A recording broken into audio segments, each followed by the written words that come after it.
the highlight of our galas has always been the Dragonfly Award.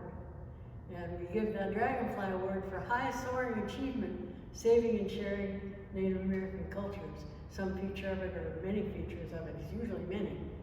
And I remember Jane Dumas, Kumeyaay, and wonderful lady. She got one of our first ones. Yeah, she was almost the one who, it was like a test almost to see how it would go over, so to speak, because it was so new, and who are we anyway? And she really enjoyed the fact that we had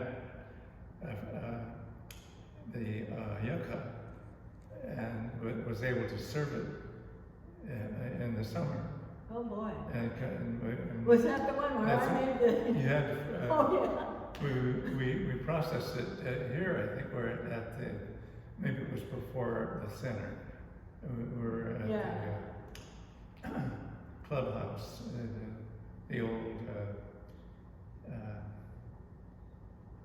what is it called? Meeting place. And we were at the community center. That's, oh. Yeah. Oh, that's right. That's where we I think you're right. Well, anyway, it was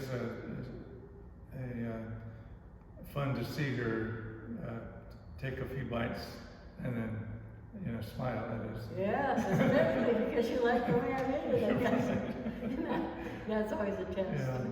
And so that was something to remember, to have that someone who had accomplished so much but wasn't really recognized any outside of her area, the southern part of our land, and to have her come and it was like breaking the ice, and so we had elders being honored and having family.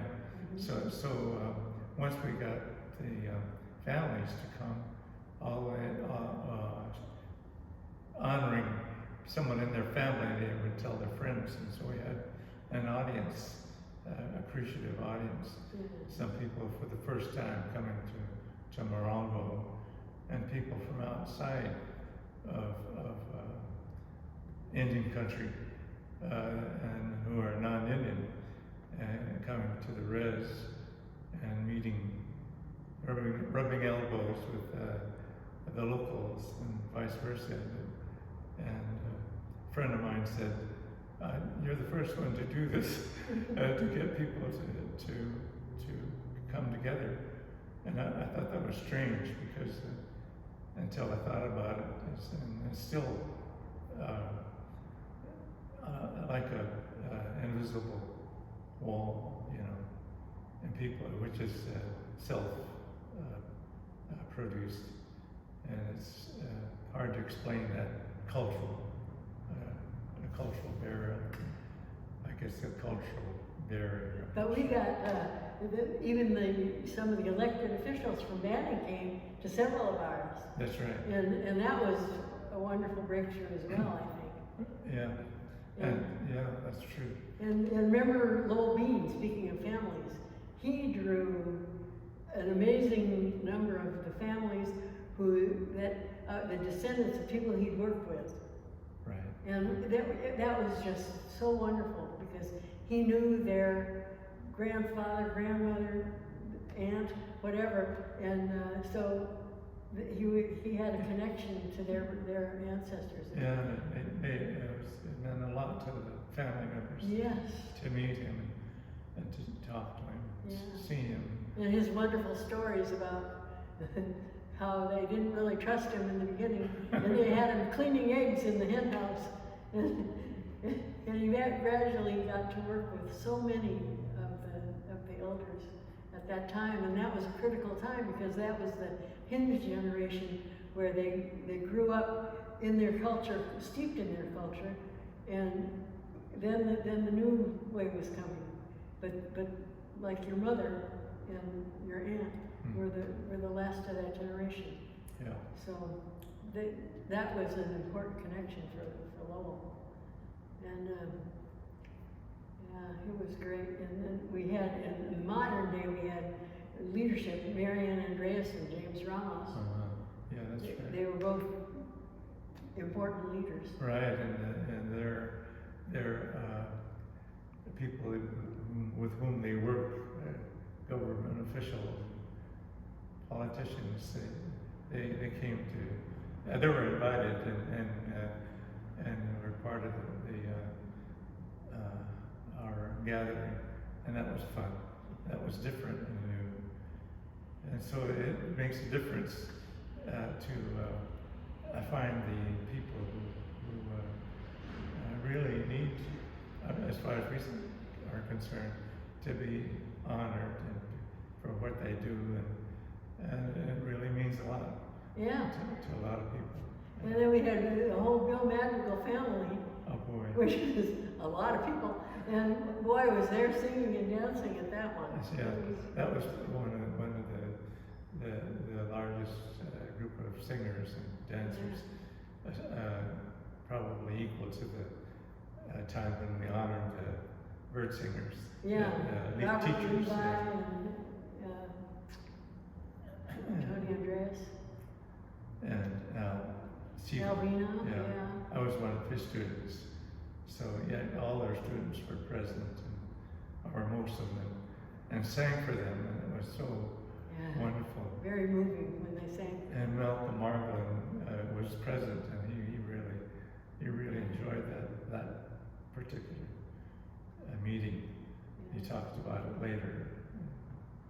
And then we had Barbara Drake and Lori Siquoc, experts in plants and the wonderful things that they did, including Barbara Drake's program for elders returning to natural foods. And our your ability to save the mugwort and make a presentation with it. Yes, her mugwort was on every table, and now after she passed, we collected another mugwort, and I wanted to put it in our home, and so it's now growing outside our back door. And doing well. Mm-hmm. Yeah, it's gonna be fun watching it. Yeah, so, yeah, we just love all of our Dragonfly award recipients. They all have done so much, and it was a wonderful thing to honor them all. And I know we can't mention each one of them. That's right, yeah. But that at least is a sample. But the kind of fun one was Marigold and Julie. Marigold and I grew up in the res, and she was always looked up to because she was a couple of grades ahead and was a star at the school in athletics and scholar. She got straight A's straight through, and had several offers and so on. And for her to come back and be honored through culture, recognizing her what she's done with her life, it's wonderful to have that, and Jolie also with her following and her family, and that was a memorable one. It was, yeah. And there's so many that we'd be talking a long time about this. But we never ran in the red after that. That's first right. one. Yeah. We learned it. Yeah, and they were all Quick various degrees of fundraising. Yeah. Some of them a little, some more. That's right, yeah. All right, well, thank you so much. Okay.